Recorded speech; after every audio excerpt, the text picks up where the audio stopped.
Congressmember Raja Krishnamurthy. Congressmember, what the heck in the world is going on here? People are rising up, though. People are pissed, eh? They are. I think that you might have seen it, but as poll numbers are dipping now, as people are paying attention to what's happening here. Some people talk about DEI. I also talk about it, Doge, Elon, and incompetence. And it is out of control, my friend. And we're seeing it kind of lay, wreckage across the government landscape. My constituents made almost 1,000 phone calls into our office the day that they learned that Elon Musk had access to, private information on the federal payment service. They don't want any part of that. And these are Republicans, Democrats, and independents who are calling in. They aren't just Democrats. They aren't just liberals. They are people across the political spectrum. The more they learn, I think there is buyer's remorse that's taking hold as well. We've been covering these town halls of your Republican colleagues, and we're talking about in ruby red areas. We talked about like Georgia's 7th, Oregon's 5th, the really red areas in Wisconsin, Oklahoma's 1st. And, there are Republicans, libertarians who are there and saying, what the heck? Why are you giving my medical records and my private data to Elon? And it's so bizarre because these like MAGA Republican Congress members have been living in Elon's algorithm. They look like legitimately like frozen and stunned. This is MAGA Republican Representative Grothman. Just watch this and I'll get your reaction to it. Calling those people with different abilities leeches and losers, and that they're leeching off the system. Yes, I have heard it from their own posts. How much did Elon pay? Losers. I don't believe it. Yeah. Okay. You don't believe it, you can read it. You are in denial. I'll Google it. Google it. Yeah. Well, Congressmember Grothman says he doesn't believe it. Do you believe it? Yeah, I do. And I think that these town halls are an indication that constituents are restless. They don't like what they're seeing. They don't like the fact that, the Republicans are proposing upwards of $2.3 trillion in cuts to Medicaid. Think about that. That's almost 1/3 of Medicaid. That would mean tens of millions of Americans losing access to their sole source of health care. And so, Ben, this. This is a program. Numerous programs like this touch Democrats, Republicans, independents in blue states and red states. And I think that, people are suddenly kind of becoming aware of just the consequences of what's about to happen. And why do they want these cuts? That's the other question that people are asking. Well, it turns out the answer is to fund tax cuts for billionaires, oligarchs, broligarchs, special interests, you name it. And that just causes the smoke to come out of people's ears as well. It's like these Republicans have been so entrenched in Twitter, which is now X. They live through these memes, and people need their Medicaid and their Medicare and their health care. And they want answers, and people are not satisfied with the dumb, excuse my language, dumb shit that Elon is posting on his social media. They want oversight, and they're just saying, right. Why don't you just have this guy show up and testify then? And even your Republican colleagues are like, nah, it's Elon. He's a billionaire. We wouldn't do anything wrong. Why would he testify? I mean, that's kind of that's crazy. It is. We were one vote short of having him testify before the Oversight Committee when we tried to subpoena him. But can I say one other thing that is wigging people out, really getting people upset, which is avian flu. This avian flu thing is out of control. It's causing the price of eggs and other groceries to skyrocket.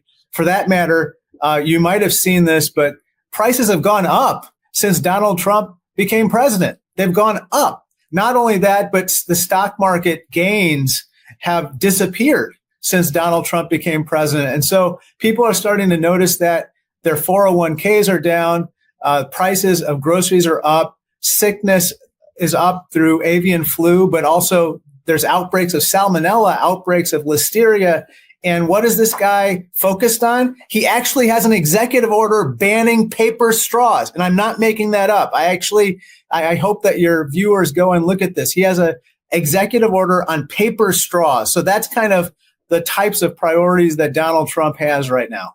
Oh, I'm all over paper straw gate. So my audience knows I play that clip over and over again. But Congressman, walk through with us this issue about Elon Musk testifying before the Oversight Committee, because I hear a lot of people saying, then just have him testify, have him justify everything that he's doing the same way an FBI director would, at least in the Biden administration. We'll see what happens with Patel and Bongino, which we'll get to in a moment as well. You would have the chairman of the Joint Chiefs and the Biden Union, the AG, Merrick Garland would show up. These people show up.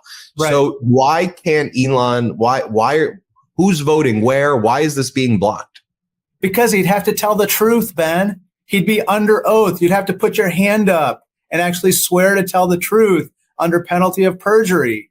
And that is why he's not appearing. And I think it's time. Who's protecting him, though? Who's protecting him? Our Republican colleagues. They don't want him to come up there and have to testify.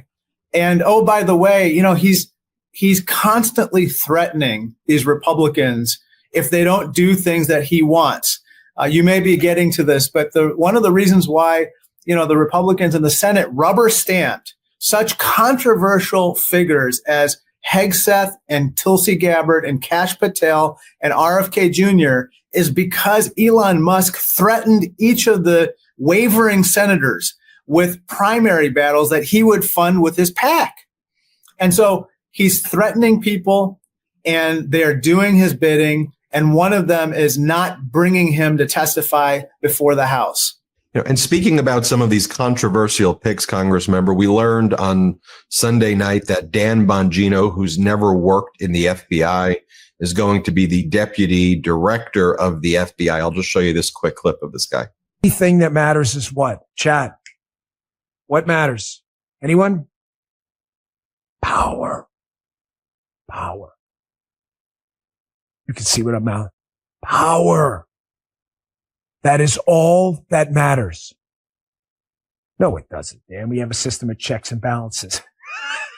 That's a good one. That's really funny. We do. I mean, what in the world? I mean, just what in the world is this? I mean, Americans who aren't perpetually glued to Elon's memes and, I guess, right-wing podcast culture. I mean, hardworking Americans who are working on the farms, working in the factories, supporting their family, working for the federal government, raising families. They're watching this and they're like, it's a gut punch, right? Like it's every day is like a what do you tell the American people right now? Well, what I tell them is that please hold us accountable in Washington. I'm talking about Republicans and Democrats. We have to get this better. We have to do something about this. This is unacceptable. And that starts with, I think, three things. One, we have to lift up and speak out about these stories that are repeatedly popping up about people getting hurt by these moves with the executive orders. And we have to rally public opinion around reversing these executive orders and these decisions by the Trump administration. Secondly, there is a litigation strategy, both inside of Congress from the committees, but also outside of Congress from the state attorneys generals and not-for-profits. Third, we have our votes, and we're going to be required to vote on a budget. We're going to be required to vote on a debt ceiling in the next month. And I personally think that those votes, obviously, if there's a shutdown or if we can't get a debt ceiling increase, that lies at the feet of the Republicans because they have a majority. They have a trifecta. However, if they're going to come to us to rescue them, there are going to be conditions. And then fourth, we have to hold them accountable. We have to make sure that everyone knows exactly how our Republican colleagues are voting, especially in those marginal districts, because just as there's a Project 2025, there needs to be a Project 2026, taking back the House. And then Project 2028, taking back the White House. That is what we need to be focused on right now, all four of those things. Congressmember Raja Krishnamurthy, a Midas Touch fan favorite. Thanks for coming on. Thank you, buddy. Everybody hit subscribe. Let's get to 5 million subscribers. Thanks for watching. Love this video?